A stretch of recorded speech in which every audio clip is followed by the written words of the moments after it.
Hello friends, welcome to my YouTube channel engineering seeker. तो आज की इस वीडियो में हम पढ़ने वाले हैं नेटवर्क लॉस एंड थ्योरम्स के बारे में। तो फ्रेंड्स, ये जो वीडियो सीरीज़ है इसमें हम जो नेटवर्क एनालिसिस सब्जेक्ट होता है इंजीनियरिंग का, तो उसके सभी कॉन्सेप्ट्स को एकदम बेसिक डिटेल्स में समझने वाले हैं। जैसा कि जो सब्जेक्ट नेटवर्क एनालिसिस है उसमें क्या है कि डिफरेंट टाइप के नेटवर्क्स और नेटवर्क थ्योरम्स हैं। जैसे कि आपने सुना होगा Millman's theorem, Norton theorem, Thevenin theorem और मैक्सिमम पावर ट्रांसफर थ्योरम, काफ़ी सारी हैं। तो इसको हम बेसिक डिटेल्स में समझने वाले हैं। तो इस वीडियो में हम सबसे पहले जानने वाले हैं कि नेटवर्क एक्चुअल में होता क्या है। तो network is just a combination of various components such as resistor, capacitor, inductors ETC interconnected in a proper manner, right. तो इसमें क्या होगा कि जो हमारे कुछ इलेक्ट्रिकल कंपोनेंट्स होते हैं जैसे रजिस्टर, कैपेसिटर, इंडक्टर, इन सभी का क्या होता है, एक कॉम्बिनेशन होता है जो कि एक प्रॉपर मैनर में अरेंज्ड होते हैं किसी भी सर्किट में, ठीक है। तो इसके बाद हम क्या करेंगे कि आगे पढ़ते हैं कि the network also include current और voltage sources to drive the output response. इसका मतलब क्या है कि जो हमारा नेटवर्क होता है उसमें ना सिर्फ ये कंपोनेंट्स होते हैं, इनके साथ साथ क्या होता है कुछ वोल्टेज सोर्सेज और करंट सोर्सेज भी होते हैं जो क्या करते हैं सर्किट को पावर सप्लाई प्रोवाइड करने का काम करते हैं।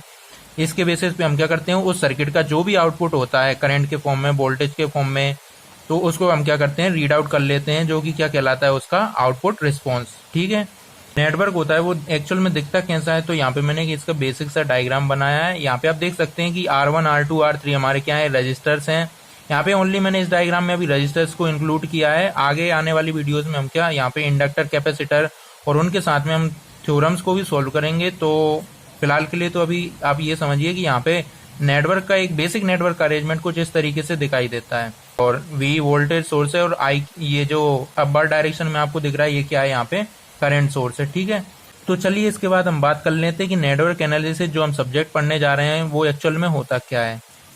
तो network analysis is any structure technique use to mathematically analyze a circuit. किसी भी सर्किट को मैथमेटिकली एनालाइज करने की या उसका मैथमेटिकल एनालिसिस करना, उसमें कितना मतलब पावर कंजप्शन हो रहा है, क्या उसका वोल्टेज है, क्या उसका करंट है, कितना उसमें कौन सा एलिमेंट मतलब कौन सा सर्किट कंपोनेंट कितना करंट या वोल्टेज जो है कंजप्शन कर रहा है। तो इन सभी का एक मैथमेटिकल एनालिसिस ही क्या कहलाता है, हमारा network analysis. A physical, electrical और electrical circuit is a system interconnected component. तो वही बात है कि ये जो होता है कोई भी नेटवर्क हो, चाहे वो एक इलेक्ट्रिकल नेटवर्क हो या एक इलेक्ट्रिकल सर्किट हो, दोनों ही सेम है। वो क्या होता है इस तरीके के कुछ resistors, inductors, voltage sources, current sources, इन सब का क्या होता है एक कॉम्बिनेशन होता है, इंटरकनेक्शन होता है। एक्चुअली फ्रेंड्स बारिश हो रही है बहुत तेज, तो कोशिश करूंगा कि एकदम आवाज़ मेरी क्लियर आए, ठीक है। तो चलिए अब हम क्या करते हैं, जो नेटवर्क में यूज़ होने वाले जो भी इलेक्ट्रिकल कंपोनेंट्स हैं उनके बारे में one by one detailed study करेंगे, ठीक है। तो सबसे पहला हमारा जो कंपोनेंट आता है फ्रेंड वो है क्या, रजिस्टर। तो रजिस्टर होता क्या है एक्चुअल में कि it is a linear and bilateral element in a circuit और a network that oppose the flow of electric current. तो ये जो रजिस्टर होता है वो क्या एक लीनियर और एक बायलैटरल एलिमेंट है। लीनियर मतलब कि जितना इसके इनपुट में आप वेरिएशंस करोगे, इनपुट सप्लाई में जितने वेरिएशंस करोगे उसी के प्रोपोर्शनली आपको आउटपुट में भी क्या चेंजेस देखने को मिलते हैं।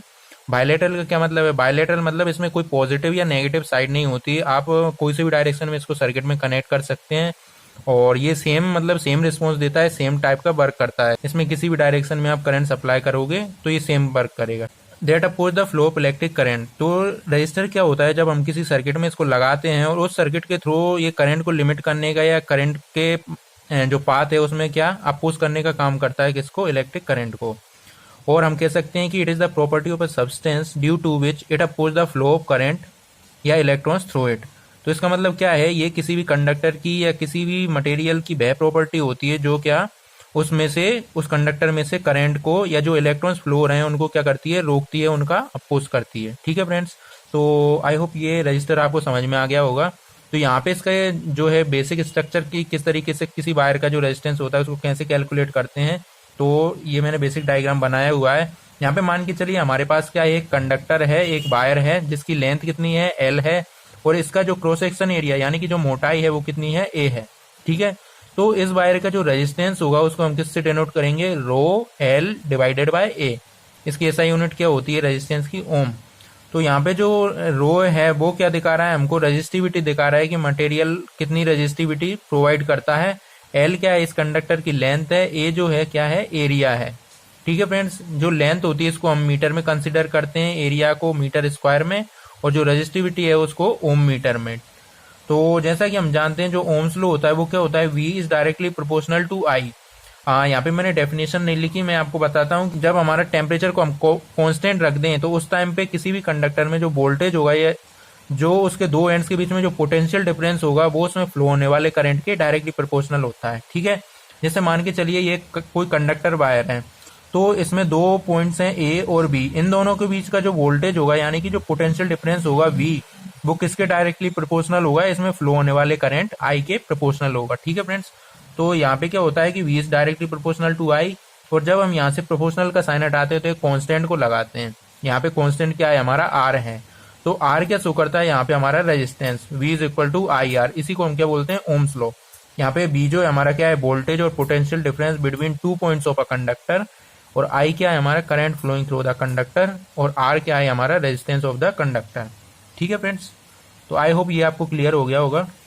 अब हम यहाँ पे बात कर लेते हैं कि रजिस्टर को जब हम किसी भी नेटवर्क में लगाते हैं तो किस फॉर्म में, जो उसका फ्रीक्वेंसी डोमेन में और टाइम डोमेन में क्या रिस्पॉन्स होता है, क्या इक्वेशंस होती हैं। तो जैसा कि मान के चलिए यह एक हमारा क्या है नेटवर्क है, इसमें हमने एक रेजिस्टेंस R को कनेक्ट किया हुआ है, इसका जो वोल्टेज सोर्स है वो क्या है, V है, और करंट इसमें क्या फ्लो हो रहा है, I फ्लो हो रहा है। यहाँ पे फ्रेंड्स जो T का साइन आपको दिख रहा है इसमें, जैसे I ऑफ टी या B ऑफ टी है, यहाँ पे T डेनोट कर रहा है कि टाइम डोमेन को। टाइम डोमेन मतलब जब हम कंट्रोल सिस्टम में या आगे हम जो नेटवर्क एनालिसिस पढ़ेंगे, जब उसमें हम क्या इनका जो टाइम रिस्पॉन्स निकालेंगे या टाइम डोमेन एनालिसिस करेंगे, तो उस टर्म्स में क्या होगा, हमको ये इक्वेशंस यूज करनी पड़ेंगी। तो इसलिए मैंने उन इक्वेशंस को पहले ही यहाँ पे डेनोट कर दिया है, पहले से लिख दिया है, ताकि हमको स्टार्टिंग में याद रहे। तो फ्रीक्वेंसी डोमेन में जब हम बात करते हैं तो यहाँ पे क्या होता है, V is equal to RI according to Ohm's law, और I बराबर क्या हो जाएगा, ये V डिवाइडेड बाय R हो जाएगा। मतलब जब हम करंट फाइंड आउट करेंगे तो ये फॉर्मूला लगाएंगे, और रजिस्टर के थ्रू होने वाले वोल्टेज ड्रॉप को फाइंड आउट करेंगे तो हम ये वाला फॉर्मूला लगाएंगे, राइट। तो फ्रेंड्स क्या होगा, टाइम डोमेन में यदि हम बात करें तो टाइम डोमेन में क्या होता है कि जो फंक्शंस होते हैं, मतलब एक फंक्शनल वे में इसको हम ऐसे रिप्रेजेंट करते हैं, V of t is equal to R into I of t. यहाँ पे सेम है, जो इस टाइप की इक्वेशन है इसकी तरह है, बस यहाँ पे क्या T इसके साथ में आ जाता है। तो यहाँ पे सिमिलरली करंट क्या हो जाएगा, I of t is equal to V of t by R। ठीक है फ्रेंड्स, तो इस तरीके से रेजिस्टेंस की ये दो इक्वेशंस होती हैं फ्रीक्वेंसी डोमेन में और टाइम डोमेन में। चलिए अब बात कर लेते हैं कि रेजिस्टेंस को जब हम सर्किट में लगाते हैं उसका पावर लॉस कितना होता है, पावर लॉस कैसे कैलकुलेट करते हैं। तो पावर लॉस के लिए फ्रेंड्स जो फॉर्मूला होता है, power P is equal to voltage into current, मतलब उस सर्किट में जो भी वोल्टेज है और जो करंट है उसका जो मल्टीप्लीकेशन होता है वो क्या दिखाता है, हमको उस सर्किट की पावर को दिखाता है। ठीक है, तो पावर को हम बेसिकली किसमें, वाट में मेजर करते हैं। तो सिंबल होता है उसको हम कैपिटल W से डेनोट करते हैं, क्या, वाट। ठीक है फ्रेंड्स, तो इसको हम कैसे भी डेनोट कर सकते हैं, इसके तीन फॉर्मूलाज हैं। एक तो P equal to V into I होता है, और जैसे ही हम जानते हैं ओम्स लॉ में क्या होता है, V is equal to IR होता है। ये यहाँ पे होगा V इज इक्वल टू क्या होता है, IR। तो जब हम यहाँ पे B की जगह पे IR रखेंगे तो यहाँ पे क्या हो जाएगा, 2I हो जाएंगे, इसका मतलब क्या हो जाएगा, I स्क्वायर, और इंटू में आ जाएगा कितना हमारा R। ठीक है, और इसको हम क्या लिख सकते हैं, I बराबर क्या होगा हमारा, B अपॉन R होता है।